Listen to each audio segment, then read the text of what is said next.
ಎಲ್ಲರಿಗೂ ಅನಂತ ಧನ್ಯವಾದಗಳು. ಇವತ್ತಿನ ಈ ಪುಸ್ತಕ ಪ್ರೀತಿಯ ಕಾರ್ಯಕ್ರಮದ ಅಧ್ಯಕ್ಷ ಸ್ಥಾನವನ್ನು ಅಲಂಕರಿಸಿರುವ ನಮ್ಮೆಲ್ಲರ ಮೆಚ್ಚಿನ ಶ್ರೀ ಎಂ ಚಂದ್ರಶೇಖರ್ ಅವರೇ, ಹಾಗೆಯೇ ಉಪನ್ಯಾಸವನ್ನು ನೀಡಲು ಆಗಮಿಸಿರುವ ನಮ್ಮೆಲ್ಲರ ವಚನ ಕುಮಾರಸ್ವಾಮಿ ಅವರೇ, ಹಾಗೆಯೇ ಇವತ್ತಿನ ನಮ್ಮ ದೇಚಿಯವರು ಹೇಳಿದಾಗೆ ಇವತ್ತಿನ ನಮ್ಮೆಲ್ಲರ ಸುಪ್ರೀಂ ಹೀರೋ ಆಗಿರುವ ನಮ್ಮೆಲ್ಲರ ಪ್ರೀತಿಯ ಶಿವಬಸಪ್ಪ ಹರಿಯಾಲ ಅವರೇ, ಹಾಗೆಯೇ ಮತ್ತು ದೇವರಾಜ್ ಅವರೇ ಮತ್ತು ನೇತೃತ್ವ ಎಲ್ಲರನ್ನೂ ನಮ್ಮ ದೇಚಿಯವರು ಹೇಳಿರೋದ್ರಿಂದ ಮತ್ತೆ ಪುನರಪಿ ಮಾಡದೆ ಎಲ್ಲರಿಗೂ ಮನಸ್ಸಲ್ಲಿಟ್ಕೊಂಡು ನಾವು ಈ ಕಾರ್ಯಕ್ರಮ ಮಾಡ್ತೀವಿ. ಬಂಧುಗಳೇ, ನಾವು ಹಲವಾರು ಪದಗಳನ್ನು ಕೇಳದಿರ್ತೀವಿ. ಪುಸ್ತಕ ಸಂಸ್ಕೃತಿ, ಸಾಹಿತ್ಯ ಸಂಸ್ಕೃತಿ, ಕಲಾ ಸಂಸ್ಕೃತಿ, ಸಂಗೀತ ಸಂಸ್ಕೃತಿ, ಹಾಗೆಯೇ ಅದನ್ನೇ ಒಂದು ವರ್ಷದಲ್ಲಿ ಹೇಳ್ಬೋದು. ಪುಸ್ತಕ ಪ್ರೀತಿ, ಸಾಹಿತ್ಯ ಪ್ರೀತಿ, ಕಲಾ ಪ್ರೀತಿ, ಸಂಗೀತ ಪ್ರೀತಿ.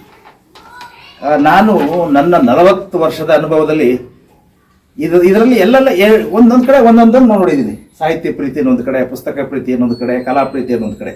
ಆದರೆ ಇಷ್ಟೂ ಪ್ರೀತಿಗಳು ಒಂದೇ ಮನೆಯಲ್ಲಿ ನಮಗೆ ದಕ್ಕಿವೆ ಅಂದರೆ ಅದು ನಮ್ಮ ಶಿವಬಸಪ್ಪ ಅವರ ಮನೆಯಲ್ಲಿ. ಈಗ ನಾನು ಖಂಡಿತ ಯಾಕೆ ಈ ಮಾತನ್ನು ಹೇಳ್ತಾ ಇದ್ದೆ ಅಂದರೆ, ಇವತ್ತಿನ ಕಾರ್ಯಕ್ರಮ ಎಲ್ಲರಿಗಿಂತ ಮೊದಲಿಗೆ ಬಂದವರು ನಾನೇ. ನಾನು ಬಂದಾಗ ನನಗೆ ಅನಿಸ್ತಿದ್ದೆ, ಇಷ್ಟು ಬೇಗ ಬಂದ್ಬಿಟ್ಟಲ್ಲ, ಇವರು ಪಾಪ ಬೇಜಾರು ಮಾಡ್ಕೊಳ್ತಾರೆ ಅಂತ. ಆದರೆ ಬಂದಿದ್ದು ನನಗೆ ಬಹಳ ಅನುಕೂಲ ಆಯಿತು. ಇಡೀ ಮನೆಯನ್ನ ಬಂದ್ರು ಆಯ್ತು. ಎಲ್ಲೋದ್ರೂ ಒಂದಷ್ಟು ಪುಸ್ತಕಗಳು. ಈ ಕಡೆ ಕೈ ಹಾಕಿದ್ರೆ ಈ ಒಂದು ಸಂಗೀತ ಪರಿಕರಗಳು, ಆ ಕಡೆ ಕೈ ಹಾಕಿದ್ರೆ ಗಿಟಾರು. ಈಗ ಎಲ್ಲ ಸಂಸ್ಕೃತಿಗಳ ಸಮನ್ವಯತೆಯ ಸಂಕೇತ ನಮ್ಮ ಶಿವಬಸಪ್ಪ ಅನ್ನೋದಕ್ಕೆ ನಾನು ಹೆಮ್ಮೆಯಿಂದ ಹೇಳೋದಕ್ಕೆ ಇಷ್ಟಪಡ್ತೇನೆ.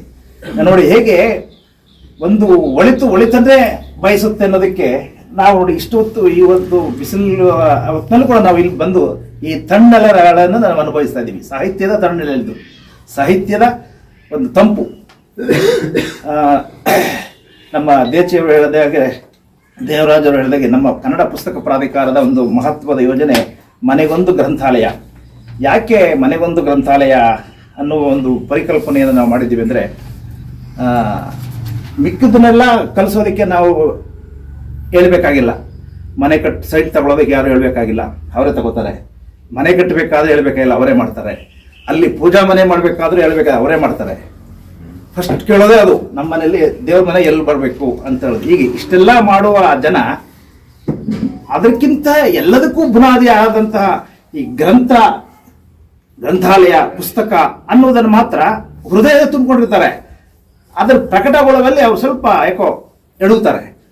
ಆ ಎಡುವುದಕ್ಕೆ ಪಾಪ ಅವ್ರನ್ನ ನಾವು ತಪ್ಪು ಅನ್ನೋಕ್ಕಾಗಲ್ಲ. ಯಾಕೆಂದ್ರೆ ಅವರನ್ನ ಆ ಮನಸ್ಥಿತಿಯಲ್ಲಿ ಅವ್ರನ್ನ ನಾವು ಆ ಥರ ಬೆಳೆಸ್ಬಿಟ್ಟಿದ್ದೀವಿ. ಆದರೆ ಅದು ನಿಜವಾದ ಮನೆಯ ಘನತೆಯನ್ನು ಹೆಚ್ಚಿಸೋದು, ಮನೆಯ ಸಂಪ್ರೀತಿಯನ್ನ ಉಣಬಡಿಸೋದು, ಆ ಮನೆಗೆ ಒಂದು ಸಂಸ್ಕೃತಿಯನ್ನ ಕೊಡೋದು, ಈ ಮನೆಗೆ ಪರಿಕರಗಳು, ಪೀಠೋಪಕರಣಗಳು, ಹಾಸಿಗೆ ದಿಂಬುಗಳು ಎಷ್ಟು ಮುಖ್ಯವೋ ಅದೆಲ್ಲದಕ್ಕಿಂತ ಮುಖ್ಯ ಒಂದು ಗ್ರಂಥಾಲಯ ಅನ್ನುವುದನ್ನ ಆಗಬೇಕಾಗಿತ್ತು.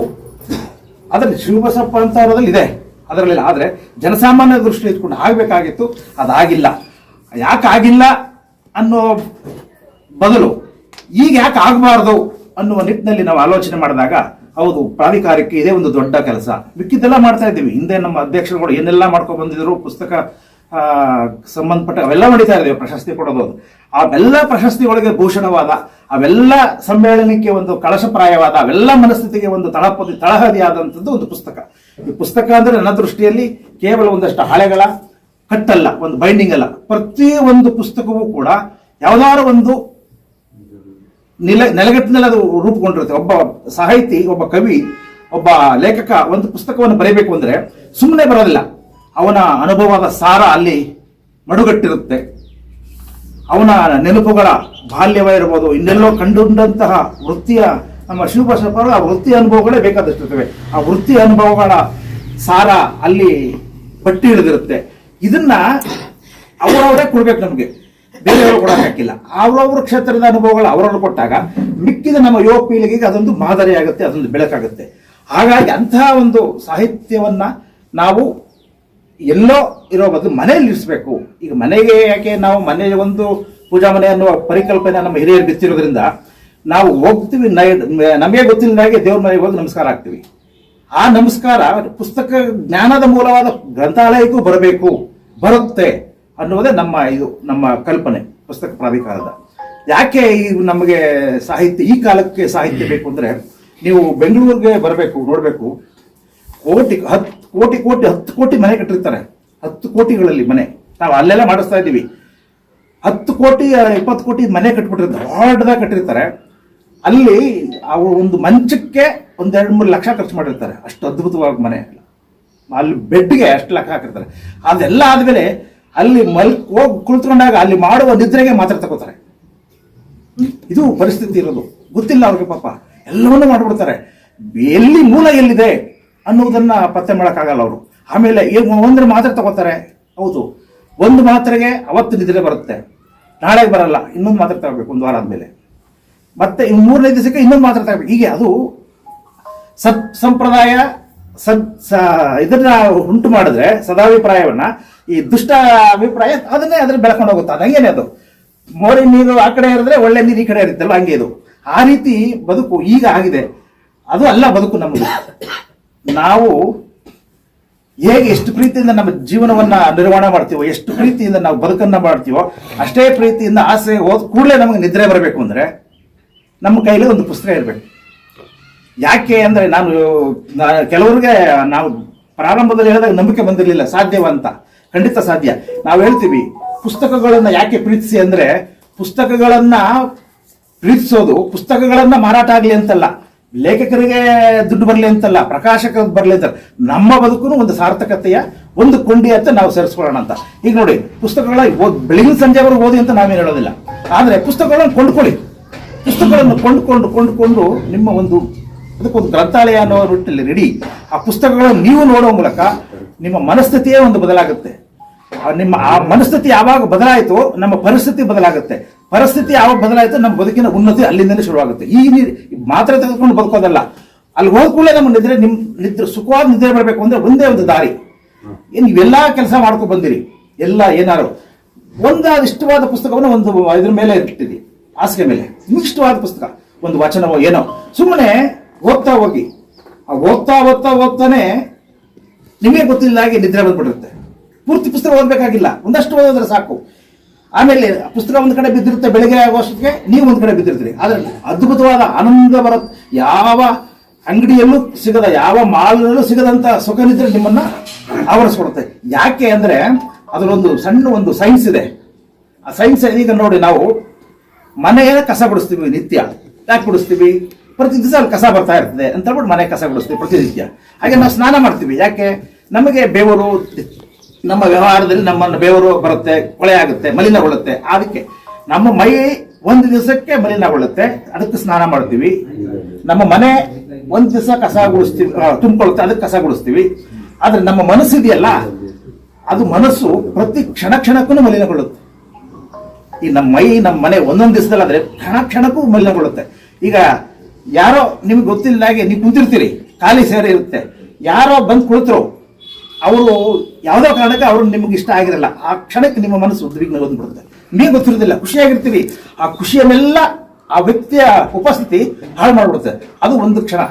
ಆಮೇಲೆ ಇನ್ನೇನೋ ಫೋನ್ ಮಾಡ್ತಾ ಇರ್ತೀರಿ ಬಹಳ ಖುಷಿಯಾಗಿ, ಅಲ್ಲಿಂದ ವ್ಯಕ್ತಿಗೆ ಏನೋ ಒಂದು ಫೋನ್ ಮಾಡಿದ್ರೆ, ಒಂದು ಕರೆ ಬಂದ್ರೆ ನಿಮ್ಮ ನಗುವನ್ನು ಕೊಡುತ್ತೆ, ಇನ್ನೊಂದು ಮಾತು ದುಃಖವನ್ನು ಕೊಡುತ್ತೆ, ನೋವನ್ನು ಕೊಡುತ್ತೆ, ಸೇಡನ್ನ ಕೊಡುತ್ತೆ. ಹೀಗೆ ಮನಸ್ಸು ಇದೆಯಲ್ಲ, ಕ್ಷಣಕ್ಕೂ ಮಲಿನಗೊಳ್ಳುತ್ತೆ. ಹೀಗೆ ಕ್ಷಣಕ್ಕೂ ಮಲಿನಗೊಳ್ಳುವ ನಮ್ಮ ಮನಸ್ಸಿಗೆ ನಾವೇನ್ ಮಾಡ್ಬೇಕು ಅಲ್ವಾ? ಒಂದು ದಿನ ಮಲಿನಗೊಳ್ಳುವ ಮನೆ ಕಸ ಗುಡಿಸ್ತೀವಿ, ಒಂದು ದಿನ ಮೈಲಿಗೆ ಒಳ್ಳುವ ಮನಸ್ಸಿಗೆ ನಾವು ದೇಹಕ್ಕೆ ಸ್ನಾನ ಮಾಡ್ತೀವಿ. ಕ್ಷಣಕ್ಕೂ ಮಲಿನಗೊಳ್ಳುವಂತ ನಮ್ಮ ಮನಸ್ಸಿಗೆ ನಾವೇನ್ ಮಾಡಬೇಕು? ಅದಕ್ಕೆ ನಮ್ಮ ಆಧ್ಯಾತ್ಮಿಕ ಭಾಷೆಯಲ್ಲಿ ಒಂದು ಪದ ಇದೆ, ಧ್ಯಾನ ಮನಸ್ಸಿನ ಸ್ನಾನ. ಧ್ಯಾನ ಮಾಡಬೇಕು. ಆದ್ರೆ ನಿಜ ಎಲ್ಲರಿಗೂ ಧ್ಯಾನ ಮಾಡಕ್ ಸಾಧ್ಯವಾ? ನಾವೆಲ್ಲರೂ ಧ್ಯಾನ ಮಾಡಿ ಅಂತ ಕೂರ್ಸಕ್ಕಾಗತ್ತಾ? ಇಲ್ಲ. ಅದಕ್ಕೋಸ್ಕರವಾಗಿಯೇ ಪುಸ್ತಕ ಓದುವುದು ಕೂಡ ಒಂದು ಧ್ಯಾನವೇ. ಒಂದು ಒಳ್ಳೆಯ ಪುಸ್ತಕವನ್ನು ಕೈ ಹಿಡ್ಕೊಳ್ಳೋದು ಒಂದು ಧ್ಯಾನದ ಕೊಂಡಿ. ಆ ಪುಸ್ತಕಗಳನ್ನ ತೆರೆಯುವುದು ಒಂದು ಧ್ಯಾನದ ಮಡಿಲು. ಆ ಪುಸ್ತಕವನ್ನು ಓದ್ತಾ ಇದ್ರಿಲ್ಲ, ಅದು ಧ್ಯಾನದ ಸಾಗರ. ಒಂದು ಪುಸ್ತಕ ಓದೋದು ಕೂಡ ಸುಮ್ಮನೆ ಅಲ್ಲ, ಆ ಪುಸ್ತಕ ಓದೋದು ಕೂಡ ಒಂದು ಧ್ಯಾನವೇ. ಆ ಪ್ರತಿಫಲ ಏನಾಗುತ್ತೆ ಅಂದ್ರೆ, ನಾವು ಓದ್ತೀವಲ್ಲ ರಾತ್ರಿ ಮಲ್ಕೊಳ್ಳುವಾಗ, ಅವಾಗ ಏನಾಗುತ್ತೆ ಓದ್ತಾ ನಮ್ಗೆ ಏನಾಗುತ್ತೆ ಅಂದ್ರೆ ಮನಸ್ಸಿನಲ್ಲಿ ನಮಗೆ ಬೆಳಗ್ಗೆ ನಾವು ಯಾರನ್ನು ನೋಯಿಸಿರ್ತೀವಿ, ಅನಿವಾರ್ಯ ನಾವ್ಯಾರೋ ನೋಯಿಸಿರ್ತೀವಿ, ಅವರು ಉದ್ವಿಗ್ನ ಹೊಂದಿರ್ತಾರೆ, ಅವರು ಯಾವುದೋ ಕಾರಣಕ್ಕೆ ನಮ್ಮನ್ನು ನೋಯಿಸಿರ್ತಾರೆ, ನಾವು ನಮ್ಮ ಮನಸ್ಸು ಎಲ್ಲ ತುಂಬಿಕೊಂಡಿರುತ್ತೆ, ನೋವು ನಲಿವು ಎಲ್ಲ ಮನಸ್ಸಿನಲ್ಲಿ ತುಂಬಿಕೊಂಡು ಸಂಜೆವರೆಗೂ ಬಂದಿರುತ್ತೆ. ಆ ಮನಸ್ಸನ್ನ, ಆ ಮಲಿನಗೊಂಡಂತಹ ಮನಸ್ಸನ್ನ ನೀವು ಖಾಲಿ ಮಾಡದೇ ಇದ್ರೆ ನಿಮಗೆ ನಿದ್ರೆ ಬರೋದಿಲ್ಲ. ಅಷ್ಟಲ್ಲ, ಅವತ್ತಿಂದಲೇ ಶುರುವಾಗುತ್ತೆ ಏನಾದರೂ ಒಂದು ಕಾಯಿಲೆ ಬರೋದಕ್ಕೆ. ನೀವೆಲ್ಲ ಗಮನಿಸಿರ್ಬೋದು, ನಿಮ್ಗೆಲ್ಲ ಗೊತ್ತಿರೋದು ಇದೇನಿದ್ದೀರಿ, ನಮ್ಮ ಮನಸ್ಸು ದೇಹಕ್ಕೆ ಬರುತ್ತಲ್ಲ ಕಾಯಿಲೆ, ಫಸ್ಟ್ ನಮ್ಮ ದೇಹಕ್ಕೆ ಬರಲ್ಲ, ನಮ್ಮ ಮನಸ್ಸಿಗೆ ಬರೋದು. ಯಾವುದೇ ಕಾಯಿಲೆ ಆದರೂ ಆದ್ರೆ ಮನಸ್ಸಿಗೆ ಬಂದಾಗ ನಮಗೆ ಗೊತ್ತಾಗಲ್ಲ, ನಮ್ಮ ದೇಹಕ್ಕೆ ಬಂದಾಗ ಗೊತ್ತಾಗುತ್ತೆ. ಆಗಲೂ ಗೊತ್ತಾಗಲ್ಲ ಕೆಲವರಿಗೆ, ಅದು ಹೆಚ್ಚಾದಾಗ ಹಾಸ್ಪಿಟಲ್ ಕರ್ಕೊಂಡೋಯ್ತಲ್ಲ ಆವಾಗ ಗೊತ್ತಾಗುತ್ತೆ ನಾವು ಎಷ್ಟು ನಮ್ಮ ಮನಸ್ಸು ಮಲಿನಗೊಂಡಿದೆ ನಮ್ಮ ದೇಹ ಅಂತ. ಅದಕ್ಕೆ ಹೇಳೋದು, ಆ ಹೊತ್ತಿನ ಕಸವನ್ನು ಹೇಗೆ ಗುಡಿಸಿ ಎಸಿತೀವೋ ಹಾಗೆ ನಾವು ಹೋಗ್ತಾ ಹೋದಾಗ ಏನಾಗುತ್ತೆ ಅಂದ್ರೆ ನಮ್ಮ ಮನಸ್ಸಲ್ಲಿ ಇದೆಯಲ್ಲ, ನಮ್ಮ ಮೆದುಳಲ್ಲಿ ತುಂಬಿರುತ್ತಲ್ಲ, ಬೆಳಗಿನ ಸಂಜೆವರೆಗೂ ಒಡನಾಟ ಎಲ್ಲ ತನಗೇ ಗೊತ್ತಿಲ್ಲ ರಿಮೂವ್ ಆಗ್ಬಿಡುತ್ತದೆ. ಇನ್ನೇನೂ ಇಲ್ಲ, ಇನ್ಯಾವ ಔಷಧನೂ ಇಲ್ಲ, ಯಾವ ಆಸ್ತಿನೂ ಇಲ್ಲ. ನೀವು ಎಷ್ಟು ಕೋಟಿ, ನಾನು ಬ್ಯಾಂಕಲ್ಲಿರುವಂಥ ದುಡ್ಡನ್ನೆಲ್ಲ ನೆನಪಿಸ್ಕೊಳ್ಳಿ, ಇನ್ನೊಂದು ದುಡ್ಡು ಆಗುತ್ತೆ ನಿಮಗೆ. ಅಯ್ಯೋ ಆ ದುಡ್ಡು ಏನು ಮಾಡೋದು, ಆ ದುಡ್ಡು ಏನಾಗುತ್ತೋ ಅಂತ. ಮತ್ತೆ ಇನ್ಯಾರು ಬಂಧುಗಳು ನೆನಪಿಸ್ಕೊಂಡ್ಕೊಳ್ಳಿ, ಇನ್ನೊಂದು ದುಗುಡ ಬರುತ್ತೆ, ಅವ್ರು ಹಂಗೆ ಮಾಡ್ಬಿಟ್ರು ಹಿಂಗೆ ಮಾಡ್ಬಿಟ್ರು. ಯಾರನ್ನೂ ನೆನೆಸ್ಕೊಳ್ಳದೆ, ಏನನ್ನೂ ತಲೆ ಹಚ್ಕೊಳ್ಳದೆ, ಯಾವ ಗೆಳೆಯ ಪುಸ್ತಕಕ್ಕಿಂತ ಗೆಳೆಯ ನಮಗೆ ಇನ್ನೊಬ್ಬ ಇಲ್ಲ ಅಂತ ಹೇಳ್ಕೊಂಡು ಪುಸ್ತಕವನ್ನ ಓದಿ 4-5ರಲ್ಲಿ ಪುಟವೇ ಸಾಕು. ಓದ್ತಾ ಹೋದ್ರೆ ಅವತ್ತಿನ ಟೆನ್ಷನ್ ಅವತ್ತೇ ಹೊರಟೋಗುತ್ತೆ. ಆಗ ನೋಡಿ, ಯಾರಿಗೂ BP ಬರಲ್ಲ, ಶುಗರ್ ಬರಲ್ಲ. ಇವೆಲ್ಲ ಕಾಯಿಲೆಗಳೆಲ್ಲ ಒತ್ತಡದ ಸಂಕೇತಗಳು. ನಮಗೆ ನಮ್ಮನ್ನು ತಿಂತಾ ಇರುವಂತ ಒತ್ತಡದ ಪ್ರತಿಫಲವಾಗಿ ಇವತ್ತು BP ಬರುತ್ತೆ, ನಾಳೆ ಶುಗರ್ ಬರುತ್ತೆ, ಅದು ಮತ್ತೆ ಇನ್ನೊಂದು ಶುರುಗೊಳ್ಳುತ್ತೆ. ಅದೇ ಅಲ್ಲಲ್ಲ ಕಳ್ಕೊಳ್ಬೇಕು ಅಂದ್ರೆ ನಮಗಿರುವ ಏಕೈಕ ಮಿತ್ರ ಸಾಹಿತ್ಯ, ಪುಸ್ತಕ. ಸಾಹಿತ್ಯದಿಂದ ಮಾತ್ರ ನಾವು ಬದುಕನ್ನ ಏನಾದ್ರೂ ಕಂಡುಕೊಳ್ಳೋಕೆ ಸಾಧ್ಯ. ಯಾಕಂದ್ರೆ ನಾವೆಲ್ಲ ಬದುಕೋದಕ್ಕೆ ಬಂದವರು ಇಲ್ಲಿ. ಬದುಕನ್ನ ಬದುಕೋದಕ್ಕೋಸ್ಕರ ನಾವು ಜನ್ಮ ಎತ್ತಿದ ನಾವು ಬದುಕನ್ನ ಬದುಕದೆ ಕೆದಕ್ತಾ ಹೋಗ್ತೀವಿ. ಯಾಕೆಂದ್ರೆ ಬದುಕನ್ನ ಬದುಕುವುದು ಒಂದು ಕಲೆ. ಬದುಕುವ ಕಲೆಯನ್ನು ಕಲಿಯದ ಕಾರಣಕ್ಕೆ ನಾವು ಕೆದಕ್ತಾ ಹೋಗ್ತೀವಲ್ಲ, ಕೆದಕೋದು ಒಂದು ಲೀಲೆ. ಅದನ್ನ ಯಾರು ಹೇಳ್ಬೇಕಾಗಿಲ್ಲ ಅಂತ ಅವಶ್ಯ ಬಿಡುತ್ತೆ ಒಂದಲ್ಲ. ಹಾಗಲ್ಲ, ನಾವು ಬದುಕನ್ನು ಬಂದವರು ಬದುಕುವ ಕಲೆಯನ್ನೇ ಕಲಿಬೇಕು. ಅಂದ್ರೆ ಆ ಬದುಕನ್ನ ಕಲಿಸುವ ಶಕ್ತಿ ಇರೋದು ಸಾಹಿತ್ಯಕ್ಕೆ ಮಾತ್ರ, ಪುಸ್ತಕಗಳು ಮಾತ್ರ. ಯಾಕೆ ಇದನ್ನ ನಾವು ನಮ್ಮಲ್ಲಿ ಎಂತೆಂಥ ವಿದ್ವಾಂಸರಿರ್ತಾರೆ, PhD ಹೋಲ್ಡರ್ಸ್ ಇರ್ತಾರೆ, ಡಾಕ್ಟರ್ಸ್ ಇರ್ತಾರೆ, ಅವ್ರು ಯಾರಿಗೂ ಕೂಡ ಬದುಕನ್ನು ಎದುರಿಸೋದು ಕಷ್ಟ ಅವರಿಗೆ. ಯಾಕೆಂದ್ರೆ ಈ ಬದುಕುವ ಕಲೆಯನ್ನ ನಮ್ಮ ಶಾಲಾ ಕಾಲೇಜಿನಲ್ಲಿ ನಮ್ಮ ಗುರುಗಳು ನಮಗೆ ಕಳಿಸಲ್ಲ. ಯಾಕೆ ಕಳಿಸಲ್ಲ ಅಂದ್ರೆ ಅವ್ರ ಗುರುಗಳು ಅವರು ಕಳಿಸಿರಲ್ಲ, ನಮ್ಮ ಅಪ್ಪ ಅಮ್ಮರು ನಮಗೆ ಕಳಿಸಿರಲ್ಲ. ಯಾಕೆ ಅವರ ಅಪ್ಪ ಅಮ್ಮ ಅವರು ಕಳಿಸಿರಲ್ಲ. ಇದನ್ನು ಬಿಟ್ಟು ಮಿಕ್ಕಿದೆಲ್ಲ ಕಲಿಸಿರ್ತಾರೆ. ಇದು ನಮಗೆ ಸಾಹಿತ್ಯ ಮಾತ್ರ ಕಲಿಸುವಂಥದ್ದು ಬಹಳ ಟಾಪ್ ಸೀಕ್ರೆಟ್. ಈಗ ನೋಡಿ, ಮೊನ್ನೆ ನಿಮಗೆ ಹೇಳಬೇಕು ಏನೋ ಗೊತ್ತಿಲ್ಲ, ಬೆಂಗಳೂರಿನಲ್ಲಿ ಒಂದು ಮನೆಯಲ್ಲಿ ಇದೇ ತರ ಗ್ರಂಥಾಲಯ ಮಾಡಿದ್ವಿ, ಚಾಮರಾಜಪೇಟೆಯಲ್ಲಿ. ನಮ್ದೆಲ್ಲ ಆದ್ಮೇಲೆ ಒಬ್ಬ ಮಹಿಳೆ ಓಡ್ ಬಂದು ಅಳ್ತಾ ಬಂದು ನಿಂತುಬಿಟ್ರು. ಯಾಕೆ ನಮ್ಗೆ ಅರ್ಥವೇ ಆಗಲಿಲ್ಲ, ಏನಾಗೈತಪ್ಪ ಅಮ್ಮನಿಗೆ ಈ ತರ ಅಂತ. ಅವರು ಅನುಭವನ ಹಂಚ್ಕೊಂಡ್ರು. ಎಲ್ಲ ಆದ್ಮೇಲೆ ಅವರು ಆಸ್ಟ್ರೇಲಿಯಾದಲ್ಲಿ, ನಮ್ಮ ಇಂಡಿಯನ್ಸ್ ಆಸ್ಟ್ರೇಲಿಯಾದಲ್ಲಿ ಒಬ್ರು ಇದ್ರಂತೆ. ಅವರಿಗೆ 2 ಮಕ್ಕಳು, ಹೆಂಡತಿ, ಮಾಮೂಲು. ಅವ್ರಿಗೆ 3 ಕೋಟಿ ಏನಂತೆ ಪ್ಯಾಕೇಜ್ 3 ಕೋಟಿ ಪ್ಯಾಕೇಜ್ ಅವರಿಗೆ ತಿಂಗಳಿಗೆ. ಅಲ್ಲ, ಅವರ ಸಂಬಳ ಸಾಫ್ಟ್ವೇರ್ ಇಂಜಿನಿಯರ್. ಅದ್ಭುತವಾದ ಆಸ್ತಿ ಎಲ್ಲ ಮಾಡಿದ್ದಾರೆ. ಆಮೇಲೆ ಇದಕ್ಕಿದ್ದಂಗೆನೆ ಒಂದ್ ದಿವಸ ಅವ್ರ ಮನೆಯವರೆಲ್ಲರನ್ನು ಕಳಿಸ್ಬಿಟ್ಟು ಹೋಗಿ ಮಾಲ್ಗೆ ಅಂತಾರೆ ಹೆಂಡತಿ ಮಕ್ಕಳನ್ನೆಲ್ಲ. ಅವ್ರಿಗೇನು ಗೊತ್ತು, ಪಾಡ್ಗ ಅವ್ರ ಮಾಲ್ ಎಲ್ಲ ದುಡ್ಡು ಕೊಡ್ತಾರೆ ಬೇಕಾದಷ್ಟು. ಬರೋ ಅಷ್ಟೊತ್ತಿಗೆ ಇವರು ರೂಮ್ಗೆ ಹೋಗಿ ಆತ್ಮಹತ್ಯೆ ಮಾಡ್ಕೊಂಡಿರ್ತಾರೆ, ನೆನಾಕೊಟ್ಟಿರ್ತಾರೆ. ಎಲ್ರಿಗೂ ಆಶ್ಚರ್ಯ. ಅಲ್ಲಿ ಚೀಟಿ ಬರೆದಿಟ್ಟಿರ್ತಾರೆ. ಆಮೇಲೆ ಏನಾಯ್ತು ಅಂತ ಅಲ್ಲಿ ಒಂದು ಬರೆದಿರ್ತಾರೆ ಆ ವ್ಯಕ್ತಿ. ಆ ಮಟ್ಟದ ರ್ಯಾಂಕ್ ಸ್ಟೂಡೆಂಟು, ಇಷ್ಟೊಂದು ಉನ್ನತ ಉದ್ಯೋಗದಲ್ಲಿದ್ದಂಥ ಸ್ಟೂಡೆಂಟು. ಅವ್ರಿಗೆ ಏನಾಗಿರುತ್ತೆ ಅಂದ್ರೆ, ಅವರ ಸ್ನೇಹಿತ ಒಬ್ಬ ಅದೇ ತರ ಒಂದು ಕಂಪನಿಲಿ ಇರ್ತಾರೆ, ಬೇರೆ ಕಂಪನಿಲಿ. ಯಾವುದೋ ಕಾರಣಕ್ಕೆ ಅವ್ರ ಸ್ನೇಹಿತನ ಕೆಲಸದಿಂದ ತೆಗೆದು ಬಿಟ್ಟಿರ್ತಾರೆ. ಅವ್ರು ಯಾವ ಕಾರಣಕ್ಕೆ ತೆಗೆದ್ರೋ ಏನೋ ಗೊತ್ತಿಲ್ಲ. ಯಾವಾಗ ಅವರು ಕೆಲಸ ತೆಗೆದ ತಕ್ಷಣನೇ ಇವರು ಅಲ್ಲಿ ಕನೆಕ್ಟ್ ಆಗ್ಬಿಡ್ತಾರೆ. ಅಯ್ಯೋ ಇವ್ರಿಗೆ ಹಿಂಗಾಗೋಯ್ತು, ನನಗೆ ಹಿಂಗೆ ಆಗ್ಬಿಡ್ಬೋದೇನೋ ಅನ್ನೋ ಆತಂಕವನ್ನು ತುಂಬ್ಕೊಂಡ್ಬಿಡ್ತಾರೆ. ಅಷ್ಟು ತಕ್ಷಣ ಅಲ್ಲೇ ಖಿನ್ನತೆ ಹೊರಬಿಡ್ತಾರೆ. ಅವರು ಕೆಲಸದಿಂದ ತೆಗೆದವರು ಬದುಕೇವನ ಚೆನ್ನಾಗಿ ಇನ್ನೊಂದ್ ಕಡೆ ಹುಡುಕ್ತಾವ್ರೆ. ಇವ್ರಿಗೆ ಆತಂಕವನ್ನು ಆ ತರ ತುಂಬ್ಕೊಬಿಟ್ಟು, ಹೀಗೆ ನನ್ನ ಬದುಕಾಗ್ಬಿಟ್ರೆ ನನ್ನ ಮರ್ಯಾದೆ ಏನು, ನನ್ನ ಮಕ್ಕಳ ಈಗ ಎದುರಿಸಕ್ಕಾಗಿಲ್ಲ, ಹೋಗಿ ಮಾಡ್ಕೊಂಡು ಅದನ್ನ ಚಿಂತೆಲಿ ಬರ್ದವ್ರೆ.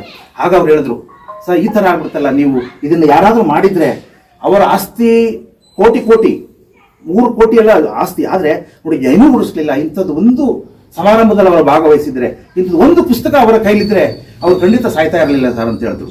ಆಗ ಯಾಕೆ ಅಂದ್ರೆ ನೋಡಿ, ಅವ್ರು ಹೆಂಗೆ ತುಂಬಿದ್ರು ಅಂದ್ರೆ, ಮಕ್ಕಳಿಗೆ ನೀನು ರ್ಯಾಂಕ್ ತೆಗಿಬೇಕು ಅಂತ ತುಂಬಿದ್ರು ಮನಸ್ಸಿಗೆ. ರ್ಯಾಂಕ್ ತೆಗೆದ. ರ್ಯಾಂಕ್ ತಗೊಂಡು ಒಳ್ಳೆ ಕೆಲಸ ತೆಗಿಬೇಕು ಅಂತ ತುಂಬಿದ್ರು, ಒಳ್ಳೆ ಕೆಲಸನ ಸಿಕ್ತು. ನನ್ನ ಮಗ ಫಾರಿನ್ಗೆ ಹೋಗ್ಬೇಕು ಅಂತಲೇ ಅವ್ರು ಕನಸು ಮಾಡಿದ್ರು, ಫಾರಿನ್ಗೆ ಹೋದ. ಆದರೆ ಬದುಕುವ ಕಲೆಯನ್ನು ಮಾತ್ರ ಯಾರು ಕಲಿಸ್ಲಿಲ್ಲ. ಅದೊಂದು ಕಲ್ತಿದ್ರೆ ಅವರು ಇದು ಕಳ್ಕೊಂಡು ಏನಿಲ್ಲ, ಅವ್ರು ಕೆಲಸ ಹೋಗಿದ್ರು ಬದುಕಬಹುದಾಯ್ತು ಅಂತ, ಅಷ್ಟೊಂದು ಆಸ್ತಿ ಇದೆ ಅಂತೆ. ಅದು ಮನಸ್ಥಿತಿ ಅನ್ನೋದು ಬಹಳ, ನಾ ಹೇಳ್ದ ಹಾಗೆ ಮನಸ್ಥಿತಿ ಅಂತೆ, ಪರಿಸ್ಥಿತಿಯಂತೆ ನಮ್ಮ ಬದುಕಿನ ಉನ್ನತಿ.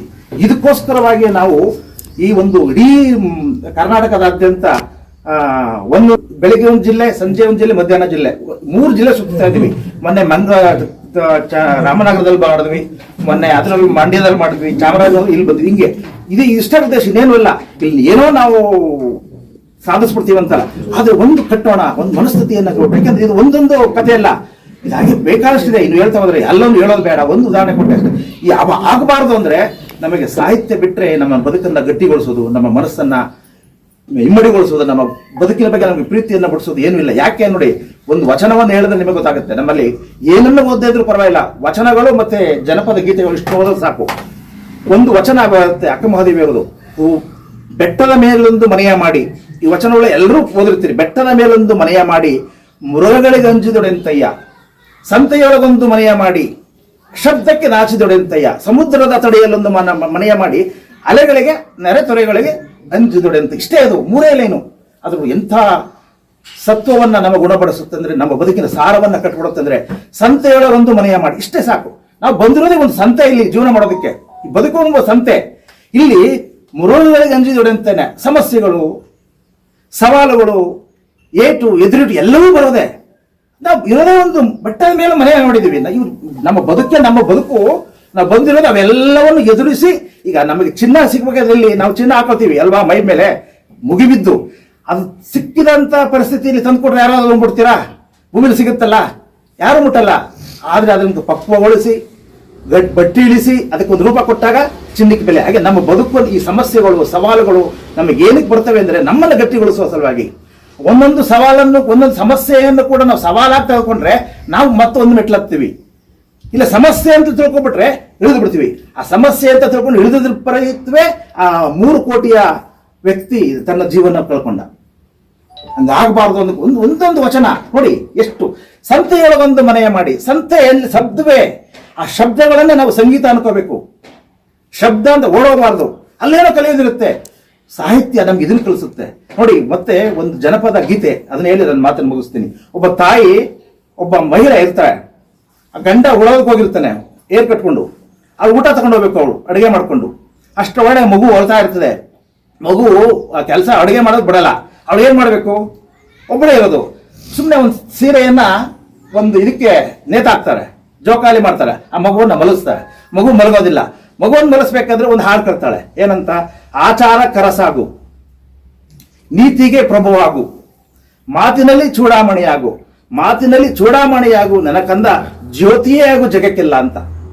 ನೋಡಿ, ನಮ್ಮ ಜನಪದ ಮಹಿಳೆಯ ಉದಾತ್ತ ಚಿಂತನೆ. ಅವಳು ಆಸ್ತಿ ಮಾಡು ಅಂತ ಹೇಳೋದಿಲ್ಲ, ಅಂತಸ್ತು ಮಾಡು ಅಂತ ಹೇಳೋದಿಲ್ಲ. ಇದೊಂದು ಮನಸ್ಥಿತಿಯನ್ನು ನೀನು ಪಡ್ಕೊಂಡು ಮಗನೇ, ಮಗು ಹೇಳ್ತಾ ಇರೋದು, ಬಿತ್ತುತ್ತಾ ಇರೋದು ಅದು. ಆ ತಾಯಿಯ ಆಶಯವಾದ ಮಗು ಬಂದೇ ಬರುತ್ತೆ. ಇದೊಂದು ಮನಸ್ಥಿತಿಯನ್ನ ನೀನು ಪಡ್ಕೊಂಡ್ರೆ ಮಗನೇ, ಇದು ಮೇನ್ ಪ್ರಾಡಕ್ಟು. ಈ ಮನಸ್ಥಿತಿ ಅನ್ನೋದು ಮೇನ್ ಪ್ರಾಡಕ್ಟು. ಈ ಮೇನ್ ಪ್ರಾಡಕ್ಟ್ನ ನಾವೇನಾದ್ರೂ ಗಳಿಸ್ಕೊಂಡ್ರೆ ಇನ್ನೆಲ್ಲ ಆಸ್ತಿ, ಅಂತಸ್ತು, ಮನೆ, ಸೈಟು, ವೆಹಿಕಲ್ ಎಲ್ಲ ಸಬ್ ಪ್ರಾಡಕ್ಟು ಅವೇ ನಮ್ಮನ್ನು ಹುಡುಕಿ ಬರ್ತವೆ. ಮೇನ್ ಪ್ರಾಡಕ್ಟ್ ನಾವು ಗಳಿಸ್ಕೊಂಡ್ರೆ ಬಿಕ್ಕಿದೆಲ್ಲ ಸಬ್ ಪ್ರಾಡಕ್ಟ್ ನಮ್ಮನ್ನು ಹುಡುಕಿ ಬರ್ತವೆ. ಅದು ನಮ್ಮ ಬದುಕು. ನಾವು ಹುಡುಕೊಂಡು ಹೋಗೋದಲ್ಲ. ನಮ್ಗೆ ಅದು ಬೇಕು, ಇದು ಬೇಕು, ಏನನ್ನು ಹುಡುಕ್ಬೇಕಾಗಿಲ್ಲ. ನಮ್ಗೆ ಹೇಳ್ತಾರೆ, ಎಷ್ಟೋ ಜನ ಮಾಡ್ಬಿಡ್ತಾರೆ, ಬೇಕಾದಷ್ಟು ಆಸ್ತಿ ಮಾಡ್ಬಿಡ್ತಾರೆ, ಅಂತಸ್ತು ಮಾಡ್ಬಿಡ್ತಾರೆ. ಕೊನೆಗೆ ನೆಮ್ಮದಿ ಇಲ್ಲ ಅಂತ ಮಕ್ಕಳ ಜೊತೆ ಜಗಳ ಮಾಡ್ಕೊಂಡು, ಅಳಿನ ಜೊತೆ ಜಗಳ ಮಾಡ್ಕೊಂಡು, ಸೊಸೆ ಜೊತೆ ಜಗಳ ಮಾಡ್ಕೊಂಡು ಎಲ್ಲ ಹೋಗ್ತಾರೆ. ಅಲ್ಲೆಲ್ಲೂ ಸಿಗೋದಲ್ಲ ನೆಮ್ಮದಿ. ನೆಮ್ಮದಿ ಹುಡುಕೊಂಡು ಹೋಗ್ತಾರಲ್ವಾ, ಅದಲ್ಲ. ನೆಮ್ಮದಿ ನಮ್ಮನ್ನು ಹುಡುಕೊಂಡು ಬರಬೇಕು. ನೆಮ್ಮದಿಯನ್ನು ನಾವು ಹುಡುಕೊಂಡು ಹೋಗೋದಲ್ಲ. ಕೆಲವರು ಹೇಳ್ತಾ ಇರೋದು ಸಾಧ್ಯವಂತ, ಖಂಡಿತ ಸಾಧ್ಯ. ಏಕೆಂದ್ರೆ ನೆಮ್ಮದಿಗೂ ಒಂದು ನೆಮ್ಮದಿಯಾದ ಸ್ಥಳ ಬೇಕು. ಆ ನೆಮ್ಮದಿ ಕೂಡ ಅಯೋಗ್ಯರನ್ನು ಹುಡುಕೋದಿಲ್ಲ, ಯೋಗ್ಯರನ್ನೇ ಹುಡುಕ್ತಿರುತ್ತೆ. ನಮ್ಮಲ್ಲಿ ಆ ಯೋಗ್ಯತೆ ಸ್ವಲ್ಪ ಇದೆ ಅಂದ್ರೆ ಸಾಕು, ನಮ್ಮನ್ನು ಬಂದು ಕುಂತ್ಕೊಬಿಡುತ್ತೆ. ಈ ಪರಿಸ್ಥಿತಿಯನ್ನ ನಾವು ಇನ್ನೆಲ್ಲೂ ತುಂಬಕ್ಕಾಗಲ್ಲ. ಮನೆಗೆ ಹೋಗಿ ತುಂಬಬೇಕು ಅನ್ನೋದಕ್ಕೋಸ್ಕರನೇ 1,00,000 ಮನೆಗಳಲ್ಲಿ ನಾವು ಈ ಪ್ರಕ್ರಿಯೆಯನ್ನ ಮಾಡ್ತಾ ಇದ್ದೀವಿ. 1,00,000 ಮನೆಗಳಲ್ಲಿ ಪ್ರತಿ ಜಿಲ್ಲೆಗೆ 10 ಜನ, ನಮ್ಮ ಚಂದ್ರು, ನಮ್ಮ ದೇವರಾಜ್ ಅಂತವ್ರನ್ನ 10 ಜನನ ನಾವು ನೇಮಕ ಮಾಡ್ಕೊಂಡಿದ್ವಿ ನಮ್ಮ ಪ್ರಾಧಿಕಾರಕ್ಕೆ. ಇಡೀ 365 ಮೆಂಬರ್ಸ್ ಇದ್ದಾರೆ ನಮಗೆ ಪ್ರಾಧಿಕಾರಕ್ಕೆ. ನಾವು ಅದು ನಮ್ಮ ಸರ್ಕಾರದಲ್ಲಿ ಆ ನಿಯಮದಲ್ಲಿ ಇಲ್ಲ. ಬರೀ 5 ಜನ ನಮ್ಮ ಮೆಂಬರ್ ಕೊಟ್ಟಿರೋದು ಪ್ರಾಧಿಕಾರಕ್ಕೆ. ಆದ್ರೆ ನನ್ನ ಓವರ್ಲೋಡ್ ಮಾಡಿ ಅದಕ್ಕೆ 365 ಜನವನ್ನ ನಾವು ಮಾಡಿಕೊಂಡು ಇಡೀ ರಾಜ್ಯದಾದ್ಯಂತ ಮಾಡ್ತಾರೆ. 365 ಜನ ಯಾಕೆ ಮಾಡ್ಕೊಂಡಿದೀವಿ ಅಂದ್ರೆ 365 ದಿನ ಅಲ್ವಾ ಒಂದು ವರ್ಷಕ್ಕೆ, ಪ್ರತಿದಿನ ಒಂದಲ್ಲ ಒಂದು ಕಾರ್ಯಕ್ರಮ ಇಂಥ ನಡೀತಾ ಇರಬೇಕು. ಇವತ್ತು 10 ಕಡೆ ಇಡೀ ರಾಜ್ಯದಾದ್ಯಂತ ಗ್ರಂಥಾಲಯ ಆಗಿದೆ. ರಿಪೋರ್ಟ್ ಬಂದರು 10 ಮನೆಯಲ್ಲಿ ಮಾಡಿದ್ದಾರೆ ಬೆಳಗ್ಗೆಯಿಂದ, ಒಂದಲ್ಲ ಒಂದು ಕಡೆ ಇಡೀ ಜಿಲ್ಲೆ ಅಲ್ಲ. ಇಷ್ಟೇ, ನಾವು ನೇವಲ್ಲ ಈ ಮೂಲಕ ನಾವು ಮನಸ್ಸನ್ನ ನಾವು ಕತ್ತಲು ಹೋಗಿ ಅಂತ ನಾವು ಭಜನೆ ಮಾಡೋದ್ರಿಂದ ಕತ್ತಲು ಹೋಗಲ್ಲ. ಕತ್ತಲು ಹೋಗ್ಬೇಕಂದ್ರೆ ಒಂದೇ, ಬೆಳಕು ಹಚ್ಚಬೇಕು. ಜ್ಯೋತಿಯನ್ನ ಬೆಳಗಿದ್ರೆ ಕತ್ತಲು ಹೋಗಿ ಅಂತ ಹೇಳ್ಬೇಕಲ್ಲ, ತಾನೇ ಹೊರಟಾಗುತ್ತೆ. ಹಾಗೆ ನಮ್ಮ ಮನಸ್ಸಿನ ಕತ್ತಲನ್ನ ನಾವು ನಮ್ಮ ಜ್ಞಾನದ ಮೂಲವಾದ ಪುಸ್ತಕಗಳ ಮೂಲಕ, ಸಾಹಿತ್ಯದ ಮೂಲಕ ಹಚ್ಚಿ ನಮ್ಮ ಬದುಕನ್ನ ಸುಂದರಗೊಳಿಸ್ಕೋಣ. ಈಗ ನೀವು ಕೇಳಿದಷ್ಟು ಜನ ಇನ್ನೊಂದಷ್ಟು ಜನಕ್ಕೆ ಹೋಗಿ ಹೇಳಿದ್ರೆ ಅವ್ರ ಮನೇಲಿ ಮಾಡ್ತಾರೆ. ಅವರು ಈಗ ಏನೂ ಕೊರತೆ ಇಲ್ಲ ಹಣಕ್ಕೆ. ನಮಗೆ ಎಲ್ಲ ಅಲ್ವಾ ಸರ್, ನಮಗೆ ಅವಾಗ ನಮ್ಮ ಬಾಲ್ಯದಲ್ಲಿ 10 ರೂಪಾಯಿ ಕಷ್ಟಪಟ್ಟಿದ್ದೀವಿ. ಈಗಿನ ಮಕ್ಕಳಿಗೆ ಏನು ಕೊರತೆ, ಲಕ್ಷ ಸಂಪಾದನೆ ಮಾಡ್ತಾರೆ. ಆದ್ರೆ ಲಕ್ಷ ದುಡ್ಡನ್ನು ಎತ್ತಕ್ಕೂ ಹೋಗುತ್ತೆ. ಇದಕ್ಕೂ ಒಂದಷ್ಟು ಕೊಡಿ ಅಂತ ನೀವು ಹೇಳ್ಬೇಕು. ನೀವು ಹಿರಿಯರೆಲ್ಲ ಆ ಮಕ್ಕಳಲ್ಲಿ ಇಲ್ಲಿಗೆ ಪ್ರೇರೇಪಿಸಿ. ಇವತ್ತು ನಿಮಗೆ ಅನಿಸಬಹುದು ಇದೆಲ್ಲ ಸಾಧ್ಯ, ಖಂಡಿತ ಸಾಧ್ಯ ಇದೆ. ಯಾಕೆ ಸಾಧ್ಯ ಇಲ್ಲ ಅಂದ್ರೆ ಸಾಧ್ಯ ಅಂತ ನನಗೆ ಬಹಳ ನಂಬಿಕೆ ಇದೆ. ಇವತ್ತು ಇದು ಗ್ರಂಥಾಲಯ ಅನ್ನುವುದು ಬೀಜವನ್ನ ನಾವು ಬಿತ್ತಾ ಇರೋದು. ಈ ಗ್ರಂಥಾಲಯ ಅನ್ನುವ ಬೀಜವನ್ನ ಬಿತ್ತಿ ಕೊನೆ ಒಂದಲ್ಲ ಒಂದು ದಿವಸ ಇದು ಪ್ರತಿಫಲವನ್ನು ಕೊಡಲೇಬೇಕು. ಅದು ಹೆಂಗ್ ಕೊಡುತ್ತೆ ಅನ್ನೋದಕ್ಕೆ ನಾನು ನಿಮ್ಗೊಂದು ಉದಾಹರಣೆ ಹೇಳ್ತೀನಿ. ಗ್ರಂಥಾಲಯ ಇವತ್ತಿನ ಬೀಜನ ಬಿತ್ತಾ ಇದೀವಲ್ಲ, ಈ ಬೀಜ ಯಾವತ್ತೂ ನಮಗೆ ಈಗ ನಮ್ಮ ಶಿವಬಸಪ್ಪ ಅವರು ಒಂದು ಕಡೆ ಹೋಗ್ತಾ ಇರ್ತಾರೆ ಕಾರಲ್ಲಿ, ಅವರಿಗೆ ದಾಹ ಆಗುತ್ತೆ, ಸಿಕ್ಕಾಪಟ್ಟೆ ಬಾಯಾರಿಕೆ ಆಗುತ್ತೆ. ಅವಾಗ ತಕ್ಷಣವೇ ಒಂದು ಎಳ್ನೀರು ನೋಡ್ತಾರೆ, ಎಳ್ನೀರು ಇಟ್ಕೊಂಡಿರ್ತಾರೆ, ಅವಾಗ ನಿಲ್ಲಿಸ್ತಾರೆ, ಎಳ್ನೀರು ಕುಡಿತಾರೆ. ಇವತ್ತಿನ ಈ ಕ್ಷಣದ ಇವರ ದಾಹವನ್ನ ಇಂಗಿಸಿದ ಆ ಎಳನೀರು ಎಷ್ಟೋ ವರ್ಷಗಳಿಂದ ಯಾರೋ ಪುಣ್ಯಾತ್ಮ ನೆಟ್ಟು ಬೆಳೆಸಿದ್ದ ಪ್ರತಿಫಲ.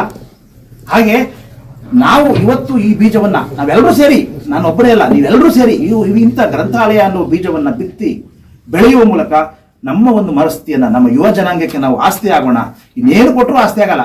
ಯಾಕೆಂದ್ರೆ ಹಣದಿಂದ ಈಗ ನಾನು 10 ಕೋಟಿ ಸಂಪಾದನೆ ಮಾಡ್ತೀನಿ ಅಂತ ತಿಳ್ಕೊಳ್ಳಿ. ನಾನು 10 ಕೋಟಿ ಸಂಪಾದನೆ ಮಾಡಿದ್ರೆ ನನ್ನ ಮಗ 100 ಕೋಟಿ ಸಂಪಾದನೆ ಮಾಡ್ತಾನೆ. ಅವಾಗ 10 ಕೋಟಿ ಸಂಪಾದನೆ ಮಾಡೋದನ್ನ ಯಾರೋ ಬೆಲೆ ಕೊಡ್ತಾರಾ? ಖಂಡಿತ ಕೊಡಲ್ಲ. ಈಗ ಬನ್ನಿ, ಬೇಕಾದ್ರೆ ಬೆಂಗಳೂರಿನಲ್ಲಿ ನಾನು ಎಷ್ಟೋ ಮನೆಗಳಿಗೆ ಹೋಗಿ ಕೌನ್ಸಿಲಿಂಗ್ ಮಾಡ್ತಾ ಇದ್ದೀನಿ. ಎಲ್ಲವೂ ಬೇಕಾದಷ್ಟಿದೆ. ಆ ಮಕ್ಕಳು ಅಷ್ಟೇ ಪ್ರೀತಿಯಿಂದ ಹೇಳ್ತಾರೆ, ಅಪ್ಪ ಅಮ್ಮ ಅದೆಷ್ಟು ಲಕ್ಷ ಬೇಕಾದ್ರೂ ಕೊಟ್ಬಿಡ್ತೀವಿ, ದಯವಿಟ್ಟು ಓಲ್ಡ್ ಏಜ್ ಕೊಟ್ಟೋಗ್ಬಿಡಿ, ವೃದ್ಧಾಶ್ರಮ ಕೊಟ್ಟೋಗ್ಬಿಡಿ ಅಂತಾರೆ. ನೇರವಾಗಿ ಹೇಳ್ತಾರೆ. ಅವ್ರ ಅಪ್ಪ ಅಮ್ಮನ ಬೇಕು, ಅವ್ರಿಗೆ ಪ್ರೀತಿ ಇಲ್ಲ ಅಂತಲ್ಲ, ಅಂದ್ರೆ ಅವ್ರ ಮನಸ್ಥಿತಿ ಹಂಗಾಗ್ಬಿಟ್ಟಿದೆ. ಸರಿ, ಅವ್ರು ಇರೋದೇ ಅವ್ರಿಗೆ ಇದಿಲ್ಲ, ಬೇಕಾಗುತ್ತಲ್ಲ. ವಿದ್ಯೆ ಬಂತು ಅವರಿಂದ, ಅಪ್ಪ ಅಮ್ಮನಿಂದ ಕೆಲಸ ಬಂತು, ಇನ್ನೇನು ಬೇಕು? ಈ ಅವಸ್ಥೆ. ಇದೆಲ್ಲ ನಮ್ಮ ಬದುಕು. ಪ್ರೀತಿ, ರೀತಿ, ನೀತಿ, ಅದರೆಲ್ಲರ ಗತಿ ಸ್ಥಿತಿಯೇ ನಮ್ಮ ಬದುಕು ಅನ್ನೋದನ್ನ ತುಂಬಬೇಕು ಅಂದ್ರೆ ನಾವು ಮಾಡಬೇಕು. ಅದಕ್ಕೆ ಇಲ್ಲಿ ಇಷ್ಟು ಜನ ಸೇರಿದಿರಿ ಅಂತ ನಾನು ಸ್ವಲ್ಪ ಜಾಸ್ತಿ ಮಾತಾಡ್ತಾ ಇದ್ದೀನಿ. ದಯವಿಟ್ಟು ನೀವೆಲ್ಲರೂ ಕೂಡ ನಿಮ್ಮ ಮಿತಿಯಲ್ಲಿ ಮಾಡಿ, ಒಳ್ಳೆಯದಾಗುತ್ತೆ. ಎಲ್ಲವೂ ಆ ರೀತಿ ನಾವು ಬದುಕನ್ನ ಕಟ್ಟೋಣ, ಬದುಕನ್ನು ಅನುಭವಿಸೋಣ ಅಂತ ಹೇಳಿ ಇವತ್ತಿನ ಈ ಸಂದರ್ಭಕ್ಕಾಗಿ ಅವಕಾಶ ಮಾಡಿಕೊಟ್ಟಂತ ನಮ್ಮ ಶಿವಬಸಪ್ಪ ಅವರಿಗೆ, ನಮ್ಮೆಲ್ಲರಿಗೂ, ಮತ್ತೆ ನನ್ನ ಮಾತನ್ನು ಇಷ್ಟೊಂದು ಪ್ರೀತಿಯಿಂದ ಕೇಳಿದ ನಿಮ್ಮೆಲ್ಲರಿಗೂ ವಂದಿಸಿ ನನ್ನ ಮಾತನ್ನು ಮುಗಿಸ್ತಾ ಇದ್ದೀನಿ.